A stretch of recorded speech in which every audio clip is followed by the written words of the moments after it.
Hi lovely friends. Today, I'm going to show you an easy way to clear RAM on your Android phone in 2025. I will also tell you one more extra tip, so make sure to watch it till the end. If you find this video helpful, don't forget to leave a like and comment a heart. So first, go to your phone settings.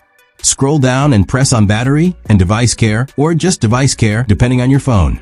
On this page, you'll see a section called Memory. This shows how much RAM your phone is using. It helps free up space by closing background apps, which can make your phone run faster. Once you go into the Memory section, at the top you'll see details like how much RAM is available, used, and reserved. For example, my phone shows 1.2 gigabytes RAM available out of 4 gigabytes total. Around 2.4 gigabytes is used, and 400 megabytes is reserved for system functions.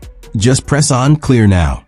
After clearing the RAM, you'll notice an improvement in speed and performance. You can also use RAM Plus to get extra RAM. RAM Plus uses a portion of your phone's internal storage as virtual RAM. It helps improve performance when you have lots of apps open, though it's slower than real RAM. For most users, 4 gigabytes RAM Plus is a good balance. But if your phone has limited storage or already runs smoothly, 2 gigabytes is enough. Using more than that can sometimes slow your device slightly, since it uses internal storage space. Thanks for watching, and don't forget to subscribe.